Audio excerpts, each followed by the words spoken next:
Efendim tekrar hayırlı akşamlar. Asrımızın Endülüs'ünü konuşmaya devam ediyoruz. 35 milyon Uygur Müslümanının destansı bir direniş gösterdiği Doğu Türkistan'ı farklı farklı boyutlarıyla, farklı açılardan ele almaya devam ediyoruz. Bu akşam da çok değerli bir konuğumuz var.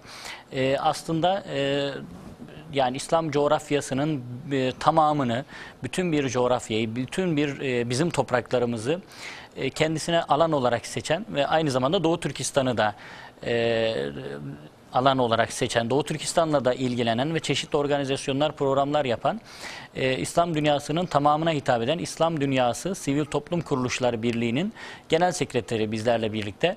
Kendisiyle hem İDSB'yi, İslam Dünyası Sivil Toplum Kuruluşları Birliği'ni neler yaptıklarını konuşacağız. Hem de Doğu Türkistan'a bakan tarafını, boyutunu konuşmaya çalışacağız. Efendim hoş geldiniz. Hoş bulduk. Teşekkür ediyorum. Allah razı olsun. Ayağınızın tozuyla geldiniz. Yine bir mazlum coğrafyayı ele aldığınız bir toplantıdan geliyorsunuz. Aynı Doğu Türkistan gibi değerlendirebileceğimiz Orta Afrika üzerine bir toplantıdan çıkıp buraya geldiniz. Bizi kırmadınız. İsterseniz Doğu Türkistan'a gelmeden önce, İDSB'ye de gelmeden önce bugünkü toplantıda yani Orta Afrika'da neler oldu ve siz neler yapıyorsunuz? Onunla başlayalım. Öncelikle iyi yayınlar diliyorum. Eyvallah. Tabii İslam coğrafyası maalesef bitmeyen problemlerle karşı karşıya. Bizim coğrafyamızın neresine baksak bir sıkıntı ve gözyaşı görüyoruz. Bu coğrafyalardan bir tanesi de Orta Afrika Cumhuriyeti. Evet. Asırlardır huzur içinde yaşayan insanlar son birkaç aydır, geçtiğimiz yılın son ayından bu yana inanılmaz insanlık dramına sahne oldular. Yıllardır doğup büyüdükleri topraklardan sürüldüler. Bir soykırıma tabi tutuldular. Kimileri işkenceyle katledildi. Evet. Kimilerinin evleri yıkıldı, yağmalandı, dükkanları, camiler kundaklandı. Kimi camileri maalesef daha farklı şekilde kullanmaya başladılar. Orta Afrika'da bir insanlık dramı var. Evet. Burnumuzun dibindeki Suriye'de olduğu gibi maalesef bir başka dram da Orta Afrika Cumhuriyeti'ne karşı karşıyayız. Bu coğrafya biliyorsunuz çok uzun bir süre Fransa'nın sömürüsü olarak kullanılan bir bölge. Bu sömürge düzeninin bittiğini düşünüyor hür dünya ama Evet. maalesef bunlar versiyon değiştirerek devam ediyor. Bu çarpık düzenin yürümeyeceğini gören insanlar daha farklı bir kisveye sokarak kendi menfaatlerini takip edecekleri değişik projeler geliştiriyorlar. Bugünkü Orta Afrika Cumhuriyeti'ne karşı karşıya olduğumuz tam olarak bu. Evet. Çünkü 1960'lı yıllarda bağımsızlığını kazanmış bir devlet, yaklaşık 4,5-5 milyon civarında nüfusu olan bir devlet. Bunun %20'si Müslüman, 20-25 kadarı. Geri kalanı Hristiyan ve farklı yerel dinlere mensup Animistler. insanlardan, evet, animistlerden de oluşan bir yapı var. Hı hı. Bu yapı içinde bunlar bugüne kadar hiçbir sıkıntıları yoktu. Fakat tabii diktatöryel bir anlayış var, baskıcı bir rejim var. Bundan yaklaşık bir yıl kadar evvel Selaka dediğimiz bir hareket gelişti Orta Afrika'da. Hı hı. Müslümanlar ve Hristiyanlar dediler ki yani bu kadar baskıcı, zalimane bir yönetimi artık istemiyoruz. Ve hükümetin değişikliğini talep ettiler. Bunda da muvaffak oldular. Müslüman birisi Cumhurbaşkanı oldu. Hristiyan birisi de Başbakan oldu. Fakat bu birilerini rahatsız etti. Evet. Ve maalesef istenmeyen bu olaylar başladı. Tabii Fransa yaklaşık 1600 kişilik bir askeri kuvvet Birleşmiş Milletler Güvenlik Konseyi'nden karar çıkartarak bölgeye gönderdi. Afrika Barış Gücü de orada var. Ama bunlar ilk iş olarak bu Selaka mensubuna, örgütüne mensup olan kişilerin ellerindeki silahları topladılar. Her zaman yapılan olay gibi. Bu insanlar savunmasız kaldılar. Bu arada Anti-Balaka dediğimiz çetelerde bu savunmasız kalmış, silahsız kalmış insanlara karşı inanılmaz bir Vahşet. vahşet başlattılar. Yani 21. yüzyılda yaşıyoruz. insan eti yiyen tablolarla karşılaştı. İnsanlık alemi 21. yüzyılda kabul edilebilir bir şey değil. Aynen Bosna'da olan olaylar gibi barış gücü askerlerinin gözü önünde sırf Müslüman kimliğinden dolayı saldırıya uğrayan, tecavüze uğrayan 1 milyona yakın insan evini, barkını maalesef terk etmek zorunda kaldı. Ve bunlar en yakın kendilerine buldukları komşu ülkelere sığınmak durumunda Çat kaldılar. gibi. Tabii Çat Müslüman bir ülke olduğu için çoğunluk Çok. orayı tercih etti. Evet. Ama Kamerun yakın olduğu için Kamerun'a geçenler var. Kongo ve Demokratik Kongo güneyde tabii oraya nispeten daha az kişi geçti ama yine de oralara da sığınan insanlar var. Orta Afrika'nın doğusunda ise Sudan var. Sudan bizim güneydoğu sınırı gibi. İşte aynı kabileye mensup insanlar, aralarında akrabalık ilişkisi olan kişilerin bir kısmı orada, Evet. bir kısmı burada. Zaten sömürü döneminde sınırlar arasında çok net çizgiler yoktu. Çok rahat gelip geçebiliyordu insanlar. Dolayısıyla tabii Doğu Orta Afrika'da Sudan'a yakın olması itibariyle biraz daha kendilerine göre güvenli olan bölge. Ama başkent Bangui çevresindeki binlerce insan, yüz binlerce insan ülkenin kuzeyine doğru evini, barkını, işini, gücünü terk ederek çekilmek durumunda kaldılar. Bu insanların tabii düşünmemiz lazım. Bunlar kurulu bütün düzenlerini bıraktılar. İş yerlerini kapattılar. Daha doğrusu yağmalandı. Bunlar ne yerler, ne içerler, nerede barınırlar? Yani meçhule giden bir yelkenli kalkmış gibi bir tabloyla karşı karşıyayız. Bu insanların geleceği karanlık ama uluslararası toplum her zaman olduğu gibi duyarsız. Evet. Ve maalesef Birleşmiş Milletler Güvenlik Konseyi 5 daimi üyemiz var, üye ülke var ama sadece kendi ülkesel menfaatlerini düşünen, bunun dışında dünyada kan gövdeyi götürüyor, hiç umurlarında bile olmayan bir yapı var. Olayı sadece seyretmek, olayın çözümünü bize sağlamıyor. Birleşmiş Milletler Genel Sekreteri Sayın Ban Ki-moon bölgeye kadar gitti ama düşünün ki Orta Afrikalı Müslümanlarla hiç görüşmeden orada Fransız kuvvetleriyle görüşerek ve yerel idarecilerle görüşerek geri döndü. Tabi bunlar üzücü şeyler ve bu insanların biz bugün karşı karşıya oldukları bu insani dram acısını nispeten azaltabilmek için bir kampanya başlattık. Evet. Ben bu kampanya ile ilgili müsaade ederseniz bilgi vermek Tabii istiyorum. bugünkü toplantı Bugünkü bununla toplantının alakalıydı. konusu buydu. Biz geçen hafta kampanya başlattık ama bu kampanyanın ulaştığı sonucu kendi aramızda değerlendirmek, meşveret etmek için bir araya geldik. Kimler var burada? Evet. İHA gibi, Deniz Feneri gibi, Can Suyu, Verenel, Dosteli, Yardım Eli, Hayrat İnsani Yardım, Yeryüzü Doktorları, Beşir gibi bizim sahada çalışan hemen hemen bütün insani yardım kuruluşları bu platformun içinde. Yani yaklaşık 20 civarında kuruluşumuz var. Evet. Tabii irili ufaklığı daha birçok sivil toplum kuruluşumuz var ama omurganın asıl gövdesini teşkil eden kuruluşlar burada. Bu sivil toplum ayağında. Kamusal ayakta da Başbakanlık AFAD ki çok son dönemlerde çok nitelikli hizmetlere imza atan güzide bir kuruluşumuz. Kızılay. Tabii bir asrı aşan tarihçesiyle Türk Kızılay'ı, Türk Diyanet Vakfı bu yapının içinde bizimle birlikte koordineli bir şekilde çalışıyorlar. Tabii bizim basın desteği konusunda Anadolu Ajansı'nın çok nitelikli katkıları var. Ben buradan bir kez daha hepsine teşekkür ediyorum. Kamu Diplomasi Kurumu'nun, TİKA'nın ve Yurtdışı Türkler ve Akraba Birlikleri Topluluğu'nun hepsiyle birlikte meşveretle götürdüğümüz bir yapı. Bu yapıyı geçtiğimiz senelerde Suriye için çok ciddi kampanyalar başlattık. İşte bir ekmek bir battaniye kampanyasını bu platform adına İnsan Yardım Platformu diyoruz. Bu platform ekseninde başlattığımız bir kampanyadır. Bu sene de sana ihtiyacım var. Başlıklı bir kampanya başlattık. Bunlar Suriye. Tabii bunlar Suriye'ye yönelik yardımlar. Tabii kabul etmemiz lazım ki Tabii. Suriye'de 3 yılı geçen bir savaş ortamı var. Yani bu insanlar evlerini, barklarını terk ettiler. Her iki insandan biri Milyonlarca Suriye'de insan maalesef. yani mülteci durumuna düştü. Sadece hani Türkiye'ye, Lübnan'a, Ürdün'e gelenler değil, ülke içerisinde de feci Tabii bir evlerini yer terk değiştirme ettiler. Yani var. yaklaşık 10 Maalesef. milyon insan evini, barkını terk etmek durumunda kaldı. Mustafa Bey, şimdi bir düşünelim. Yani bir taraftan savaş, bir taraftan 3 yıldır durmuş bir ekonomi. Bir taraftan Dün vardı herhalde, öyle bir rapor vardı. Yermük kampında diyor 20 bin kişi açlıktan ölebilir. yani maalesef. Böyle bir aşamada. Maalesef. Yani bu inanılmaz boyutlarda bir insani dram var bizim karşımızda. Evet.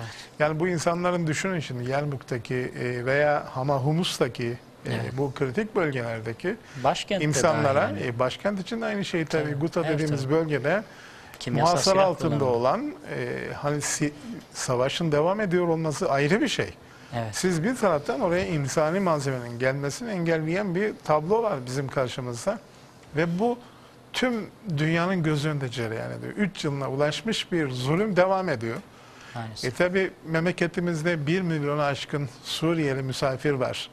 Bu insanların da her şeye ihtiyacı var. Yani bu bağlamda önümüzde yapacak çok şeyimiz var. Biz sık sık şunu dile getiriyoruz. Diyoruz ki Cenab-ı Hak insanları yoklukla imtihan ettiği gibi varlıkla da imtihan eder. Evet. Kimimiz varlıkla, kimimiz yoklukla imtihan ediliyoruz. وَمِمَّا رَزَقْنَاهُمْ يُنْفِكُونَ Allah-u Teala'nın bize dediği, sizi benim rızıklandırdığım nimetlerden infak ediniz. Yani muhtaç Evet. durumda olan insanlara veriniz. Bu olaya baktığınız zaman bir elmanın iki yarısı gibiyiz. Yarısı sıkıntı içinde olan insanlar, yarısı da varlık içinde olan insanlar. Bizim böyle bir devirde, böyle zulüm karşısında hiçbir şey olmamış gibi Davranamaz. rahat koltuklarımızda oturma lüksümüz yok. Orta Afrika'da olan da bugün itibariyle bu. Bu insanlar salgın hastalık riskiyle karşı karşıyalar. Çünkü yetersiz ve dengesiz beslenme, özellikle çevre kirliliği ve bilhassa hijyen şartlarının bozulması bunları salgın hastalık tehlikesi riskiyle karşı karşıya bırakıyor. Bu çerçevede bunların ilaca ihtiyaçları var. Barınmaya ihtiyaçları var. Çünkü o bölgede yağmur sezonları var. Bu Evet. yağmur sezonları Yardım girdiği ulaştırmak zaman bile çok zor. tabii hareket etmek bile mümkün değil. Dolayısıyla barınmaya ihtiyaçları var. Ama tabii hepsinden önemlisi gıdaya ihtiyaçları var. Evet. Hatta bugün bir latife yaptık. Nasıl latifedir? Hani biz bölgeye çok ilaç gönderdik ama o ilaçların üstüne tok karnına diye yazıyordu. Evet. Bu insanların karnı aç. Bu insanlar bu ilaçları kullanmak için bile beslenmeye ihtiyaçları var. Dolayısıyla ben bu vesileyle sizin programınız aracılığıyla bir kez daha Tabii. Kadir Şinas halkımıza bu konuda duyarlı davranmalarını, diğer kampanyalar olduğu gibi Orta Afrika'daki kardeşlerimize de destek vermelerini hasreten rica ediyoruz. Ve onları böyle bir kampanyaya destek vermeye davet ediyorum. Bir geçen hafta arkadaş bizim Cansu'nun dış ilişkiler, Cansu Derneği'nin dış ilişkiler sorumlularından bir tanesi Mustafa Adık. Çat'taydılar. Bu sınır bölgesindeydiler. Bir tablodan bahsetti. Böyle bir ağacın altında diyor. Yaşları böyle 3-5 hani 10 yaşında olan çocuklar değil diyor. Belki 200 civarında fotoğraflarını da çekmiş bunları. Yetim çocuklar. Hani kaçmışlar. Kimse kimseyi bilmiyor. Ve gelen yardımlarla böyle yani kamp kuruyorlar. Tabii birkaç yüz kişinin olduğu bir kamp. Böyle bir bölge, bir boşluk bir yer bulmuşlar. Büyükelçimiz Ahmet Hoca'nın tavsiyesiyle bizim arkadaşlar da oraya gidiyorlar. Yardım dağıtacaklar. Düşünün yani oradaki o çocuklar tamamen dışarıdan gelecek bu yardımları bekliyorlar. Yüzlerce çocuk. Ve Müthiş de başka tablolar da tabii orada tabii yaşanıyor. neler duyuyoruz. Yani insanın yüreği Evet. kaldırmaz bu tabloları. Tabii bu kaçış esnasında kamyonlarla insanlar kaçıyorlar. O kamyonlara binemeyen, yer kalmadığı için nasıl bir geleceğe kendisini karşıladığını bilmeyen insanların çaresizliğini resmeden fotoğraflar gördüm. Evet. Binememiş yaşlı bir kadın, yanında sakat çocukları var. Ama onun gibi yüzlerce insan var. Sonuçta bir kısım insanlar o kamyona nasıl da oluşmuşlar tıklım tıklım. Çünkü can havliyle terk ediyorlar. Evet. Suriye'den bir fotoğraf vardı, hatırlar mısınız? Yalın ayak koşarak sınıra gelen insanlar. Evet. Yani bir insan hangi tehlike karşısında ayakkabısını bile giymeyecek, ona bile vakit ayırmayacak bir endişeyle evini terk eder. Ve bu insanlar ne yaparlar? Evet, şimdi hani bunlar Orta Afrika'dan kaçıyorlar. Kaçtıkları yer Çad. Ben de birkaç ay önce Çad'daydım. Hani Çad diyorsunuz, Çad'a gidiyor ama Çad'da da bir şey yok. O yüzden Onların kendisi yardıma evet, muhtaç. yani biz onlara yardım götürmemiz gerekiyor ki peki hani şimdi biz Orta Afrika'yı konuşuyoruz. Çad'da bile bir şey yoktur. Suriye'yi konuşuyoruz. Muhakkak hani Suriye'de işte insanlar açlıktan, Yermuk kampında, şurada burada açlıktan ölecek duruma gelmişler. Bir şey yapamıyoruz. Suriye'yi görmeyen, Orta Afrika'yı görmeyen elbette Doğu Türkistan'ı da çok büyük ihtimalle görmeyecek, görmüyorlar. Bunlara hani bu gidişata dur demek için kurulan İslam dünyasındaki bütün bu sivil toplum kuruluşları sivil toplum kuruluşlarını bir araya getirip belki büyük bir işte kamuoyu etkisi meydana getirmek isteyen İDSB diye bir olgumuz var elhamdülillah. İşte kaç yıl oldu? 2005. 2005 yani 9-10 yıldır böyle bir kuruluşumuz var. Biz İDSB ne yapıyor? İsterseniz İDSB'ye geçelim. Çünkü Evet. şimdi belki izleyen dostlarımız İDSB, İslam Dünyası Sivil Toplum Kuruluşları Birliği ne yapıyor, ne ediyor diye muhakkak belki duymayanlar bile vardır. Fakat ben öncelikle siz anlatmadan önce İDSB şunu söylemem lazım. İDSB küresel güçleri bu zulümlerin yapıldığı işte ülkeleri veya bunların temelinde yer alan sömürgeci güçleri çok rahatsız eden, feci rahatsız eden değerli toplu bir belki şu ana kadar yapılmış ümmet nezdinde yapılmış en ne diyelim yani en elde tutulabilir nitelikli bir kuruluşlarımızdan bir tanesi. Yani benim gördüğüm bu. Rahatsız eden işte Marmara sonrasındaki o raporu vesaire biliyorum. İsrail'i şurayı burayı rahatsız eden bir yapı. Muhakkak siz birileri rahatsız olsun diye bunu kurmadınız. Yani bu kurulmadı ama niye kuruldu? Ne yapıyor? İsterseniz İDSB'den devam edelim. Şimdi bizim haddi zatında önümüzdeki bu kadar sıkıntılardan şekva ettiğimiz zaman hep karşımızdaki olumsuz tablolardan yakınmamızı biz çok doğru bulmuyoruz. Evet. Tevhid dininin mensubu olan insanlar kendi aralarındaki birlik ve beraberliği temin edebilmiş olsalar bu sıkıntılarla karşılaşmayacaklar. Dolayısıyla problemin asıl büyüğü bizim kendi içimizde aramamız gerekiyor. Evet. Çünkü Resul-i Ekrem Aleyhisselatü Vesselam bizleri tanımlarken ümmetun vahide diye tanımladı. Evet. Sizler tek bir ümmet, tek bir milletsiniz dedi. Fakat bizler birbirimize düştük. Allah-u Teala Kur'an-ı Kerim'de bize dedi ki وَلَا تَنَازَعُوا aranızda kavga etmeyin. فَتَفْشَلُوا bunu yaparsanız pelte gibi olursunuz. Gücünüzü, kuvvetinizi kaybedersiniz. وَتَذْهَبَ رِيهُكُمْ siz yapan rüzgarınızı kaybedersiniz. Şimdi ehli iman maalesef kopan bir tesbihin taneleri gibi herkes bir tarafa dağıldı, savruldu. Biz bu birlik ve beraberliği tekrar tesis etmeye mecburuz. Evet. Tevhid dini birlik beraberlik dini demektir. Hristiyanlık teslis dini iddiasında üçleyerek uluhiyet konusunda böyle bir itikada sahipken kendi aralarında birlik beraberlik kurarlarken Evet. Allah aşkına bakın Amerika 50 küsür eyaletiyle yamalı bohça gibi 72,5 milletten insan var. United States olmasına rağmen Avrupa'ya bakıyorsunuz 27 tane devlet var. Yüzyıllarca savaştılar, birbirlerini boğazladılar. Ama European Union derken Birlikten yine bahsediyorlar. United'dan bahsederken İngiltere United Kingdom derken Yine birlik. biz niçin ununited durumda kalalım? Asıl birlik beraberlik bizim vazifemiz, bizim hakkımız. Layık olan biziz. Tabi gerek kendi içimizdeki dinamiklerin bozulmuş olmasından, gerekse uluslararası güç odaklarının hep birlikte bugün Suriye'de yaşanan olaylar, Irak'ta yaşanan olayları çok değil, bundan 100 sene önce Osmanlı İmparatorluğu yaşadı. Evet. Bu çok uluslu gücün ne demek olduğunu, bu Haçlı kuvvetlerinin bir farklı versiyonunun sadece saldırılardan ibaret olduğunu biz kaç cephede savaşarak gördük ve anladık. Dolayısıyla bizim önümüzde bir imparatorluk hayali yok ama bizim önümüzde çok gerçekçi bir hedef olan İslam dünyasının aslında birlik ve beraberliği temin etmek var. Evet. Bu çerçevede ne yapabiliriz? Doğrudur, şu kadar cumhuriyet var karşımızda. Biz onların hepsine de saygı duyarak ama kendi içimizde birlik ve beraberliği temin ederek nasıl bir çıkış yolu bulabiliriz? İDSB Bu maksatla kurulmuş olan bir yapı. Bu çok hayali bir şey falan değil. Yani Değil tabii biliyoruz ki. çünkü hani mesela Avrupa'ya gittiniz belki biliyorsunuz. Yani gidiyorsunuz size Almanya'dan Hollanda'ya geçerken işte Belçika işte Fransa'dan İtalya'ya geçerken size kimse sınırda durdurmuyor.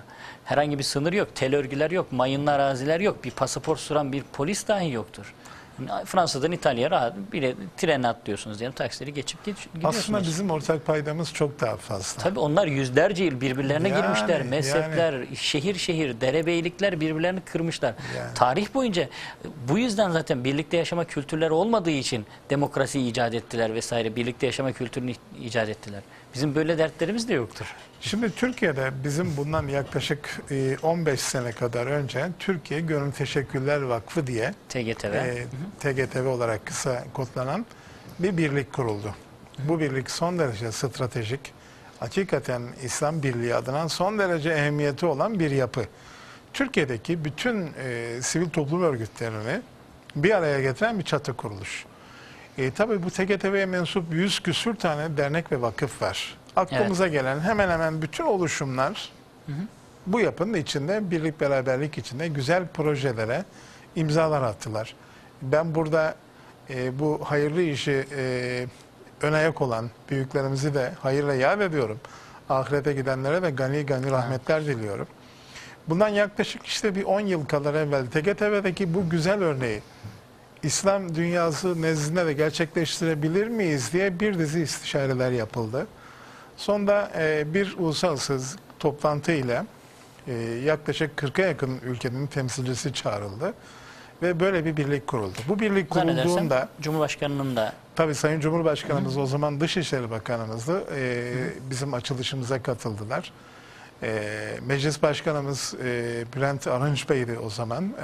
O da bizim toplantımıza iştirak etti. Sayın Başbakanımızın o dönemde çok nitelikli destekler oldu bu birliğin açılmasına yönelik. Tabii bizim bu istenen bir şeydi. Evet. Doğru bir hedefti. Bugün itibariyle İslam Dünyası Sivil Toplum Kuruluşları Birliği 53 ülkeden 260 sivil toplum örgütünü çatısı altına barındıran dev bir kuruluş haline geldi. Elhamdülillah bugün itibariyle bakıldığında her biri kendi memleketlerinde ciddi inisiyatif alan sivil toplum örgütleri bir araya geldi. Doğu Türkistan Marif Derneği gibi İslam dünyasının mazlum coğrafyasının birçok yerinden kardeşlerimizle de biz bu çatı altında birlikte çalışıyoruz. Çünkü bu sorunlar bizim sorunlarımız. Bu problemler bizim problemimiz. evet. Ve biz hani nasıl insan ayağına iğne batsa, diken batsa bütün vücut müteezzi olur. Dünyanın neresinde bir Müslüman kardeşimizin sıkıntısı varsa bu bizi sıkıntıya sokuyor. Sokmak durumunda. Çünkü Resul-i Ekrem Aleyhisselatü Vesselam bizlere anlatırken el mü'minu lil mü'mini ke bünyanil mersus yeşuddu ba'duhum ba'da diye anlatıyor. Yani sizler bir binanın taşları gibisiniz. Evet. Birbirini omuz omuza vermiş, birbirini destekleyen taşlar gibisiniz. Hepimiz Adem'in çocuklarıyız. Aynı Rabbe iman ediyoruz. Aynı kitaba amel ediyoruz. Aynı kitap ile aynı kıbleye yöneliyoruz. Aynı peygamberin ümmetiyiz. Evet. Dolayısıyla bu birlik beraberlik içinde bizim önümüzde halletmemiz gereken çok şey var. Ve önümüze yapılacak çok işimiz var. Çünkü coğrafyamızın neresine bakarsak bakalım bir problemle karşı karşıyayız. Yani bugün problem sadece Suriye'de veya Orta Afrika'da değil. Mısır'daki tabloyu görüyorsunuz. Evet. Tunus'taki tabloyu görüyorsunuz. Geçen ay Yemen'deydik. Evet. Yemen'deki üyelerimizle konsey toplantısı için biz periyodik anlamda her 3 ayda bir konsey toplantımızı icra ederken üye ülkelerden birine gidiyoruz. Yemen'de yaklaşık 400'e yakın sivil toplum örgütü bizi karşıladılar. Yani ben göz yaşartıcı tablolar gördüm orada giden bütün arkadaşlarımızla beraber ki bu bize her seyahat, her uluslararası temas omuzlarımızdaki yükü bir parça daha artırıyor. Evet. Bir parça daha bize sorumluluk yüklüyor. Bu insanların Türkiye'den bekledikleri çok şeyler var. Maalesef. Biz kuru milliyetçiliği tasvip etmiyoruz. Ama şunu söyleyelim, asırlarca hilafet-i İslamiye merkezlik yapmış bir ülkenin çocuklarının bu ümmete vereceği çok şey var. Bu tarihin bize yüklediği bir misyon olarak biz bunu görüyoruz. Yani bugün bizim vaktiyle hep beraber İslam Birliği'ni tesis ettiğimiz toprakların üzerinde irili ufaklı 55 tane ülke var. Bu insanlarla bizim bir diyalogumuz var. İngiliz hinterlandından bahsederler, bilirsiniz. Evet. Hala bugün gidin Asya Pasifik'te birçok ülke İngiliz, direksiyonlar sağ taraftadır ve İngiliz kültürü hakimdir. Bu Hatta insanlar, bir birlik de var aralarında. tabii bir birlik var. Commonwealth dedikleri tabloda netice itibariyle hala bu beraberliği devam ettiren bir arka planları var. İngiliz devletler topluluğu mu? Öyle bir Evet, şeydi değil mi? onu kastediyorum. Şimdi dolayısıyla bu çerçevede bakıldığında bizim bu insanlarla çok daha fazla irtibatımız var. Çok daha fazla ortak noktamız var. Bakın Orta Afrika Cumhuriyeti bile bizim Türkiye'nin Osmanlı'nın hükmettiği dönemlerde Mısır bir eyalet idi. Mısır eyaletinin Sudan'daki sancağına bağlılık ve biat ifade eden bir toprak parçası. Yani bizimle tarihi boyutta da bir arka planda bir diyalog olan bir toprak. Evet. Ama nerelere savrulduğumuza bakın ve bugün uluslararası toplumun sadece 5 üyenin inisiyatifine terk edilmiş umarsız ve tamamen şahsi menfaatler üzerine kurulu yapısına bir bakın. Yani bugün siz sinekleri avlayarak bataklık kurutulmadıkça bu taarruzları, bu sıkıntıyı önleyemezsiniz. Bugün bu sistemi en kötü tetikleyen yapı sistemin bizatihi kendisi. Bu problemlerin çıkış sebebinde bu var. Evet. Haksızlık var, zulüm var, kendi menfaatlerini kollamak var. Yani 3 kuruş menfaati için yani zalimlerin satranç oyunu gibi. Maalesef. Bir piyon ileri sürüyorsunuz ama bu piyon 200 bin Suriyeliymiş. İşte 1 milyon Orta Afrikalıymış. Hiç önemli değil. Bu arada ne kazandığına bakıyor bu 5 tane büyük devlet. Üstüne bakıyor o bölgedeki işte petrol yataklarına, elmas yataklarına, zengin uranyum yataklarına kitleniyor. Ama bu arada bunun bedeli şu kadar insanın saadetiymiş, hayatıymış, kurulu düzeniymiş, umurlarında bile değil. Dünyanın buna karşı mutlaka tepki göstermesi de gerekiyor. Yani bu haksızlığın devamını kabullenebilmek mümkün değil. Çünkü şimdi sizin bir tasavvur edin, bir tabloya bir bakın, karşı karşıya olduğumuz olaya. Mesela biz trafik haberlerini, trafik kazalarını çok rutin bir kulakla dinleriz. İşte şu kadar insan öldü, bu kadar kaza oldu. Ama o kazada hayatını kaybeden insanların yakınlarına bir gidip bakalım. Hani bizde bir laf var, ateş düştüğü yeri yakar derler. Galip anam neler çeker. Acaba o insanlar nasıl bir ızdırapla karşı karşıya? Evet. Bugün Suriye'de toprağa düşen her canın annesi var, babası var, çocuğu var. Bu insanlar bizim gibi insanlar. Bu sıkıntıyı empati yaparak bir parça anlamamız lazım gelir. Ama biz sadece kendi kaynaklarımızı kollamak adına bu zulme seyirci kalmamızı kabul etmemiz mümkün müdür? Hani nerede insan hakları evrensel beyannamesi? Hani nerede uluslararası anlaşmalar? Uluslararası ceza mahkemeleri? Yani Suriye söz konusu olunca sadece insan hakları evrensel beyannamesi vesaire bunlara gerek yok. İslam kardeşliği de devreye yani giriyor. Ben tabii hani özellikle sadece küresel bazda bakmayalım. Sadece Müslümanlar arasındaki problemler noktasında da belki Suriye çok iyi. Hani o bize bakan tarafı. Ben genel yapı itibariyle de söylüyorum. Yani hür dünyaya bakan bir taraf da var. Yani evet. Buradaki çarpık düzenin uluslararası toplumun müdahale etmesini gerekli kılan bir arka plan var.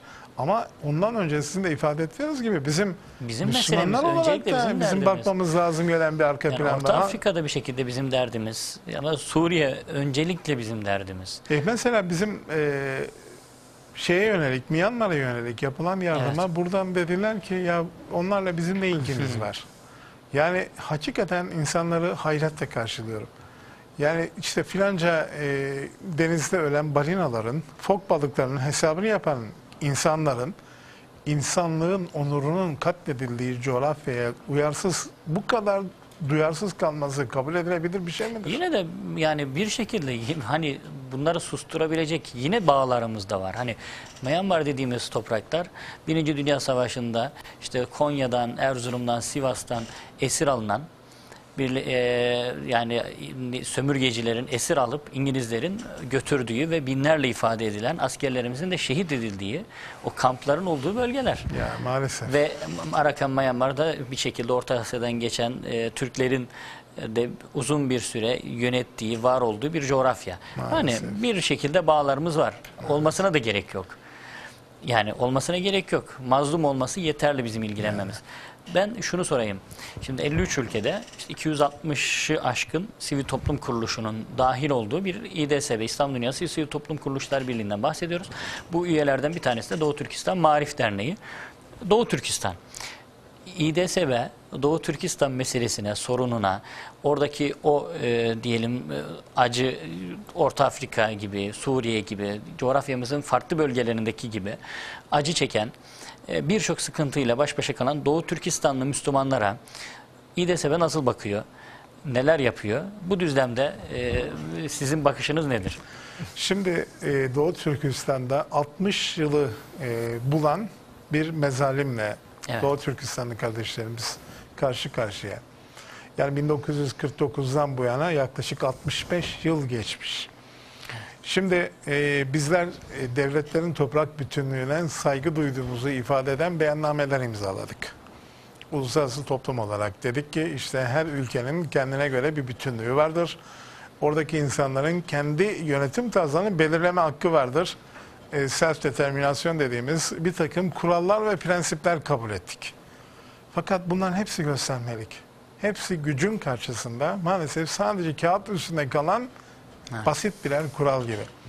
Buyurun işte daha yakın bir zamanda Rusya tek taraflı bir kararla Kırım'ı, koskoca Kırım'ı kendi ülkesine dahil ettiği gibi Doğu Türkistan'daki mesele de bundan yaklaşık 65 yıl önce Komünist Çin'in, Kızıl Çin'in tek başına aldığı bir kararla işgal ettiği can topraklar.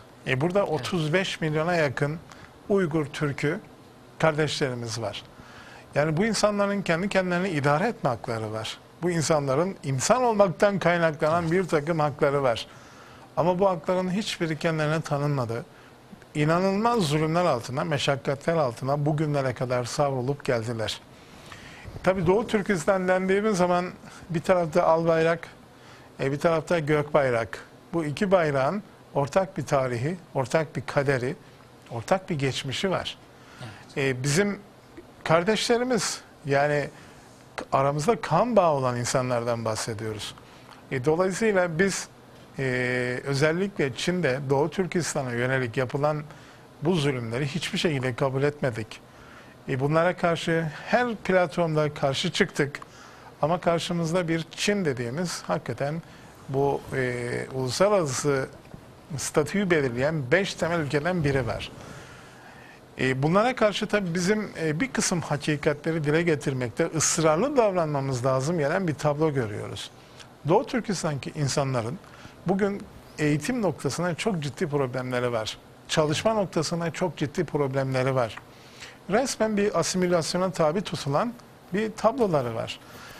Zorla Urumçi'ye, Kaşgar'a hicret ettirilen ve oralara özellikle demografik yapıyı bozmak için göç ettirilen Çinlilerin gitgide oradaki yapıyı zorlayarak bizim Uygur Türk'ü olan kardeşlerimizin asimile edilmek istendiğine şahit oluyoruz.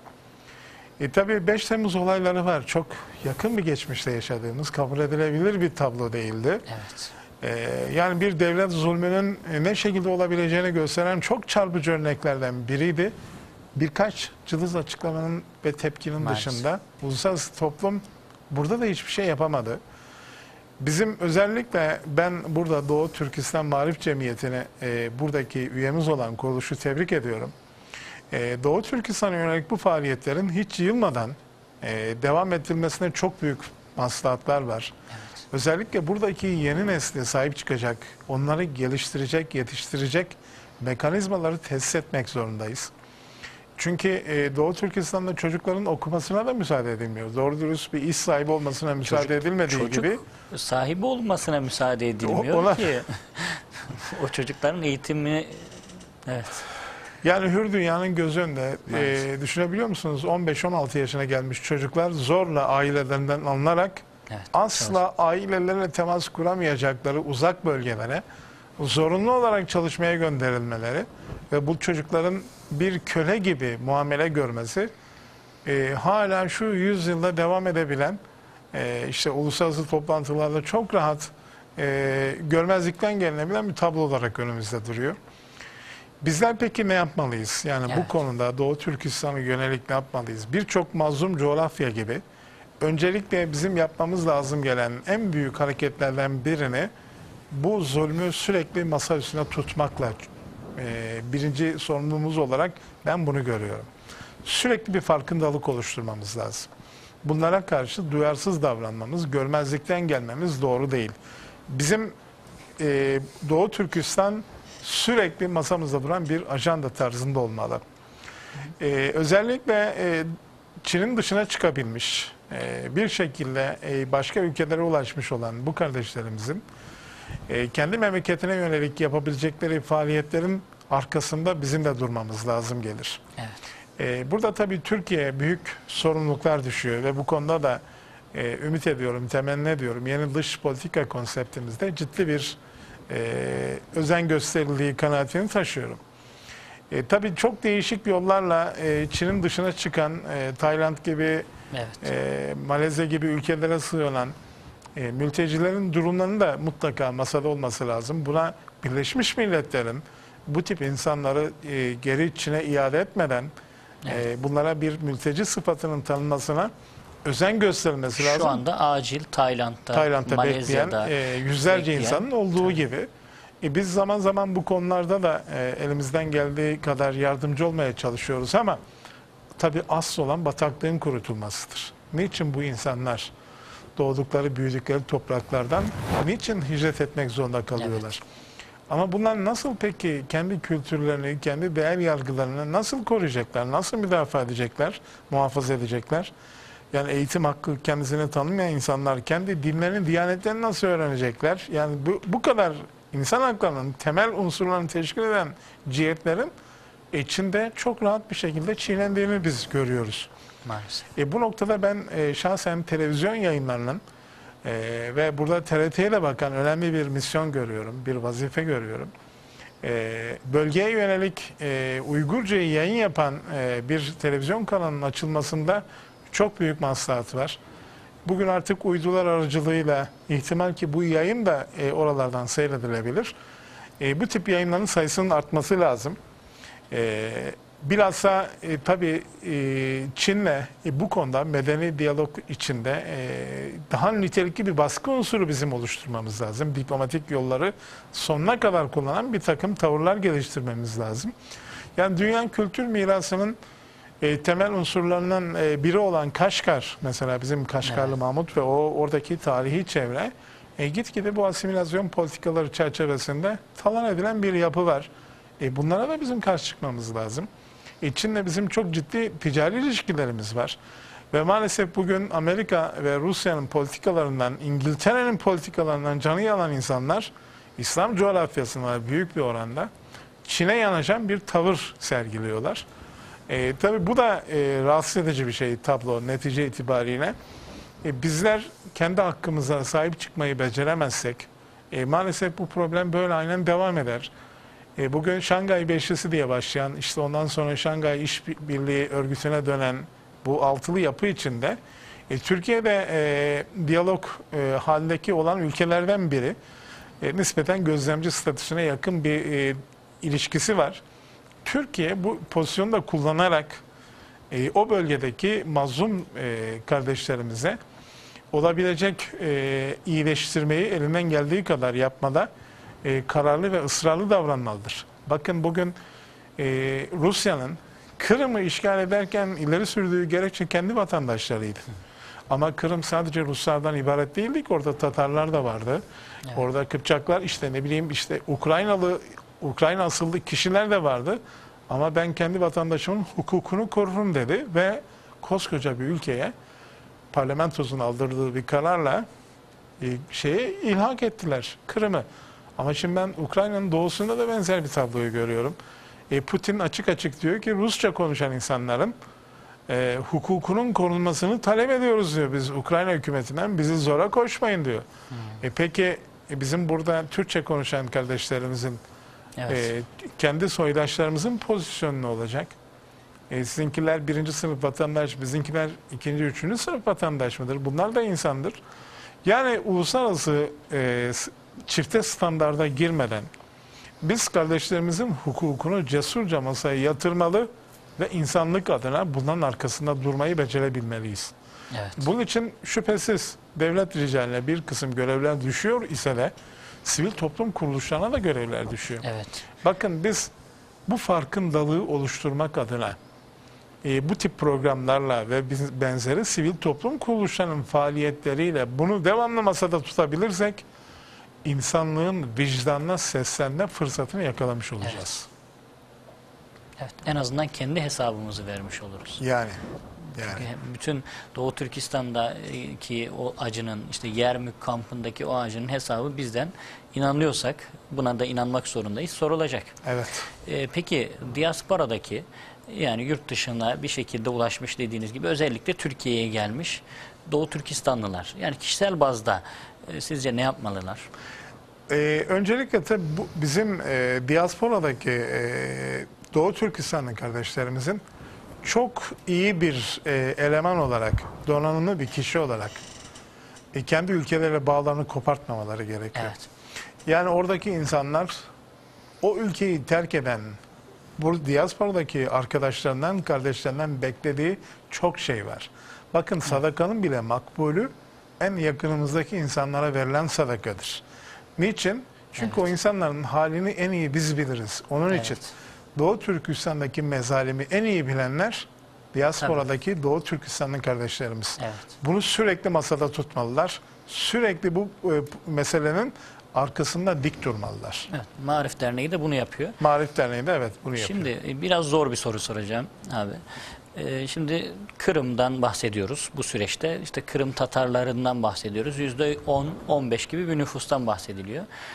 Kırım işgal edildiğinde, Ruslar tarafından işgal edildikten daha sonra, işgal edildikten bir müddet sonra dahi İstanbul'dan işgal altındaki o Kırım'a eğitime giden, orada çok güçlü medreselerin varlığından bahsediliyor. Buradan oraya eğitime giden öğrencilerle alakalı belgeler var.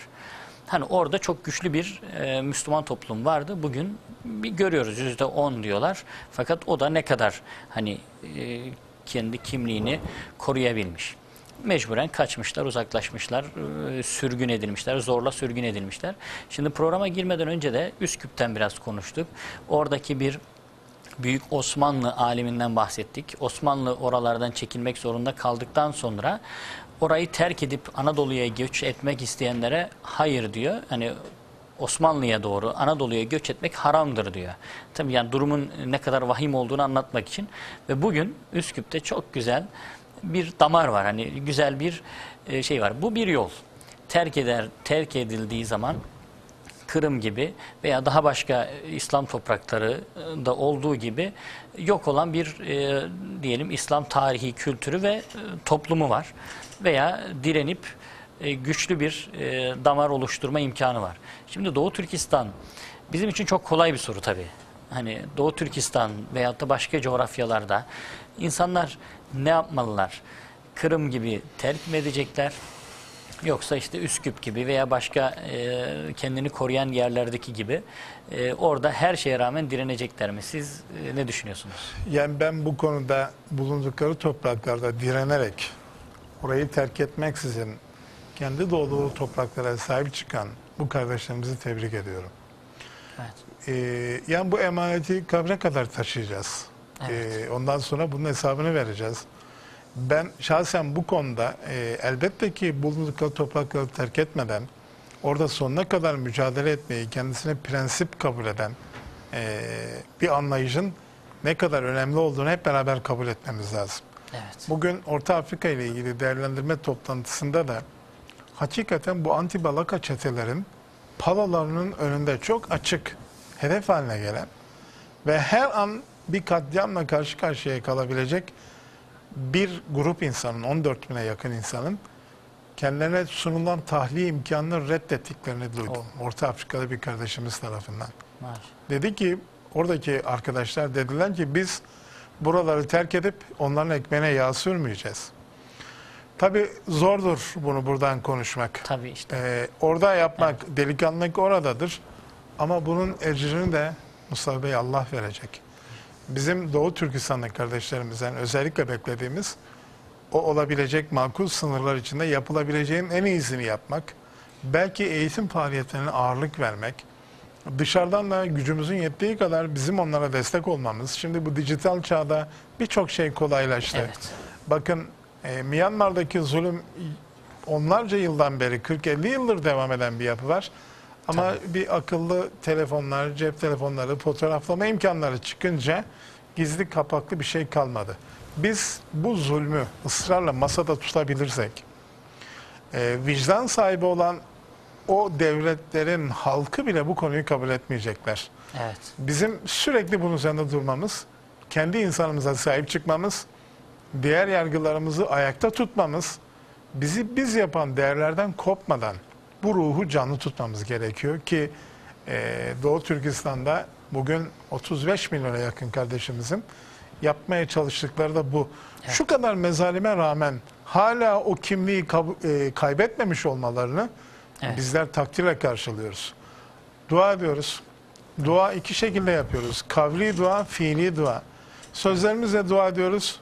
Fiilen de gücümüzün yettiği kadar o kardeşlerimize yardımcı olmaya çalışıyoruz ki bu hepimizin boynunun borcu. Dua ediyoruz inşallah Cenab-ı Hak orada süratle o kardeşlerimizin de insanlık onuruna yakışan bir çizgide yaşayacakları bir zemini, bir oluşumu kendilerine ihsan eder. İnşallah. Son olarak İDSB ile isterseniz tekrar bitirelim abi. Yani İDSB'nin yol haritası nedir? Bu dakikadan, bundan sonra Suriye meselesiyle alakalı olabilir, başka projeler vesaire var mı? Orta Afrika olabilir, Doğu Türkistan olabilir veya genel olarak neler yapacak, neler planlıyorsunuz? Onunla bitirelim isterseniz. İslam Dünyası Sivil Toplum Kuruluşları Birliği bizim coğrafyamızın neresinde ne problem varsa kendi dinamiklerimizle buna çözüm üretmeyi hedefleyen bir altyapıya sahip. Hedefimizde bu var. Yani biz bu meselelere hep birlikte sahip çıkmadıkça bu problemler böyle devam edecek Mustafa Bey. Evet. Gücümüz belki olayı birebir çözmeye yetmeyebilir ama bir farkındalık oluşturabiliriz. Şimdi önümüzde bu sene itibariyle bizim bir aile sempozyumu, uluslararası bir aile buluşması gerçekleştireceğiz. Evet. İslam dünyasındaki ailenin karşı karşıya olduğu sorunlar, her bölgede neler var, hangi tehditlerle karşı karşıyayız ve bunlara nasıl çözüm üretebiliriz? Bunları müzakere edeceğiz. Yılda 2 kez gençlik buluşmaları tertip ediyoruz ki önümüzdeki yıl 2015'te uluslararası çok büyük bir gençlik buluşması gerçekleştireceğiz. Bu çerçevede de gençliğin problemlerini masaya yatıracağız. Bundan yaklaşık 3 ay kadar önce Arnavutluk'ta, Tiran'da bütün Balkan ülkelerindeki üyelerimizi davet etmek suretiyle Balkanların karşı karşıya olduğu sorunlar nelerdi, çözüm noktaları neler olabilirdi, sivil toplum kuruluşları olarak bizlere nasıl yükler düşüyor bunları meşveret ettik, tartıştık. İslam coğrafyası bu birlik ve beraberliğin farkına varmak zorunda. Yemen'le birlikte götürdüğümüz birçok proje olacak bu önümüzdeki dönem itibariyle. İslam dünyası bu kardeşlik hukuku ve zeminin üzerinde birlikte proje geliştirebilecek, birbirini tanıyacak, bilecek, farkındalığını yakalamış bir potansiyel bir kadroyla karşı karşıya olsun istiyoruz. Bunun için de çok çalışmamız lazım, çok gayret göstermemiz lazım. Bu eksende ben bu vesileyle, bu sizin programınız aracılığıyla da başta Doğu Türkistan olmak üzere bütün mazlum coğrafyaya ama onun dışında kendine bu ülküyü şiar edinmiş bütün milletleri birlik beraberlik içinde böyle bir yürüyüşe hep beraber davet ediyorum. Bu 53 ülkedeki 260 sivil toplum örgütünün yapacağı çok nitelikli projeler var. Ben emeği geçen bütün arkadaşlarımı da bu noktada tebrik ediyorum. Sizlere de böyle programdaki desteğinizden dolayı size de teşekkür ediyorum. Allah razı olsun. Çok teşekkür ederim abi. Efendim, İslam Dünyası Sivil Toplum Kuruluşları Birliği'nin genel sekreteri, çok değerli büyüğümüz Avukat Ali Kurt abimizle birlikte Doğu Türkistan'ı konuştuk. Ama sadece Doğu Türkistan'ı konuşmadık. Orta Afrika'yı da konuştuk, Suriye'yi de konuştuk, kampları konuştuk, oralardaki o zulümleri konuştuk. İslam coğrafyasını konuşuyoruz, acıdan bahsediyoruz, umuttan da bahsediyoruz. Bir tarafta o gözyaşı, diğer tarafta şu ana kadar yapılmamış olanların yapıldığı, bir fikrin oluştuğu, bir oluşumun, kimliğin oluştuğundan bahsediyoruz. İslam Dünyası Sivil Toplum Kuruluşları Birliği'nden, vahdetten bahsediyoruz. Nahnu ümmetün vahiden. Ben şeyi sorayım abi, Kitasatu Ümme hatırlıyor musunuz? Malezya'da böyle bir şey vardı. Biz We are one nation da diyebiliyoruz. Kitasatu ümmet de diyebiliyoruz.